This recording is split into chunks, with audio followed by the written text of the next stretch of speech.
श्रावण मास की जय। बोल गणपति गणेश भगवान की जय। उमापति महादेव की जय। आज 16वां अध्याय श्रावण मातम का, जिसमें शीतला सप्ती व्रत के बारे में भगवान सदाशिव ने संत कुमारों से कहा है। भगवान सदाशिव ने कहा कि हे संत कुमार, अब मैं शीतला सप्ती व्रत की कथा सुनाऊंगा। मनुष्य को चाहिए कि श्रावण मास के शुक्ल पक्ष की सप्तमी के दिन व्रत करे। पहले दीवार पर बावली अंकित करके बाद में उसमें अशरीरी संज्ञक दिव्य स्वरूपधारी 7 जल देवता अंकित करे।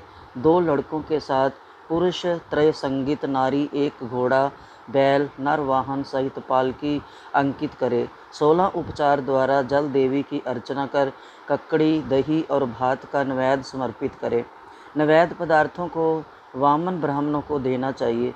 इस प्रकार 7 वर्ष तक व्रत करके प्रति वर्ष 7 सौभाग्यवतियों को भोजन करवाकर उद्यापन करवाना चाहिए।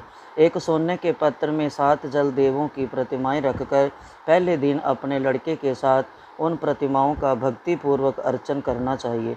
दूसरे दिन प्रातःकाल ग्रह होम सहित चुरु होम करना चाहिए। जिन लोगों ने पहले इसको किया था और उन लोगों को जो फल मिला था, अब मैं उसके संबंध में तुम्हें बतलाऊंगा। ध्यानपूर्वक सुनो। सौराष्ट्र देश में शासन नाम का एक नगर था। उसने निर्जल तथा विजन वन में एक बावली खुदवाई। उसमें जाने के लिए बहुत सा धन व्यय करके पशुओं के उतरने के लिए तथा प्यासे यात्रियों के जलपान अर्थ कीमती पत्थरों की सीढ़ियाँ बनवाई, जो कि टिकाऊ भी थी और मजबूत भी थी। थके मांदे पथिकों के लिए उसने बावली के साथ एक बहुत बड़ा बगीचा भी लगवाया। मगर हुआ ये कि उस बावली में एक बूंद भी पानी ना मिला। धनी ने दुखी होकर कहा, मेरा धन भी व्यर्थ चला गया और मेरा परिश्रम भी निष्फल गया। वह इन विचारों में ग्रस्त रात को उसी बावली के पास सो गया। रात को स्वप्न में जल देवता ने आकर कहा कि हे धनद, हम तुमसे जल निकालने का एक उपाय बताते हैं। सुनो, यदि तुम हमारे निमित्त अपने पुत्र की सादर बलि दो तो वह बावली उसी समय जल से भर जाएगी। धनिक ये स्वप्न देखकर अपने घर आया और उसने अपने धर्म में तत्पर पुत्र द्राविड़ से, जो सबसे बड़ा था, उससे बात की। उसने अपना सारा स्वप्न का हाल सुनाया जो रात को जल देवता ने कहा था। बेटे ने बोला कि पिताजी, मेरे तथा मेरे पुत्र के भी आप जन्मदाता हैं। इसके अलावा वह धर्म काम है, इसमें भला सोचने की क्या बात है। वास्तव में धर्म तो स्थायी है और पुत्र के भी आप जन्मदाता हैं। इसके अलावा ये धर्म काम है, इसमें भला सोचने की क्या बात है। वास्तव में धर्म तो स्थायी है और पुत्र आदि सब नाशवान है। अल्प मूल्य से किसी बड़ी वस्तु की प्राप्ति एक कठिन कार्य है। मेरे शीतांशु तथा चंडाशु 2 लड़के हैं। आप बिना किसी सोच विचार के मेरे बड़े लड़के शीतांशु की बलि दे दीजिए। लेकिन पिताजी, ये मामला आप स्त्रियों से गुप्त रखिएगा। गुप्त इसलिए कि मेरी पत्नी इस समय गर्भवती है और प्रसव का समय निकट है। वह अपने मायके जाने वाली है। उसके साथ मेरा छोटा लड़का भी जाएगा और उसके जाने के बाद ये काम निर्विघ्न संपन्न हो जाएगा। धनंद ने पुत्र की बात सुनकर कहा, हे पुत्र, तुम धन्य हो और चूँकि तुम मेरे लड़के हो इसलिए मैं भी धन्य हूँ कि मेरे को ऐसा सुपुत्र मिला। पिता का आज्ञाकारी पुत्र अपने को मैं मानता हूँ कि मैं बहुत बड़भागी हूँ, मैं बहुत धन्य हूँ। इसी बीच उसकी पत्नी सुशीला को उसके मायके से बुलावा आ गया और वह अपने मायके जाने के लिए तैयारियां करने लगी।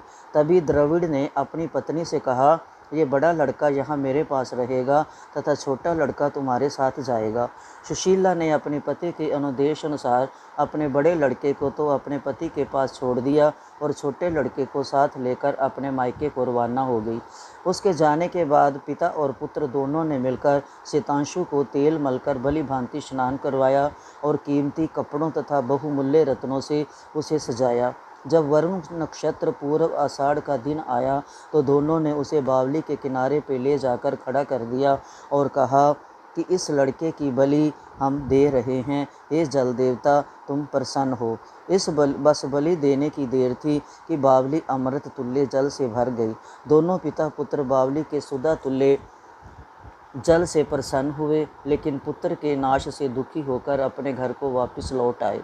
उधर मायके में सुशीला के यहाँ तीसरा लड़का पैदा हुआ। जब लड़का 3 मास का हो गया तो वह अपनी ससुराल वापस लौटी। मार्ग में जब वह उसी बावली के पास आई तो उसे जल से परिपूर्ण देख चकित रह गई। उसने प्रसन्न चित्त में स्नान करके कहा, मेरे ससुर का उद्योग तथा धन का वे यथोचित सफल हुआ। उस दिन श्रावण मास के शुक्ल पक्ष की सप्तमी तिथि थी। सुशीला ने स्नान करके शीतला का शुभ व्रत करके वहीं पर ही दही तथा चावल मंगाकर स्वादिष्ट पाक बनाया। जल देवता का अर्चन करके दही चावल और ककड़ी को नैवेद्य देकर वामन ब्राह्मणों को दे दिया। अपने साथ वालों के सहित आप भी दही चावल और ककड़ी का भोजन किया। वहाँ से सुशीला का गांव 4 कोस दूर था। जब सुशीला अपने दोनों लड़कों को साथ बावली से घर की ओर चली तो जल देव आपस में बातें करने लगे, कहने लगे कि इसका मरा हुआ पुत्र हम इसको वापस दे देते हैं। हमें इसका लड़का लौटा देना चाहिए क्योंकि इसने बड़े प्रेम से हमारा व्रत किया है।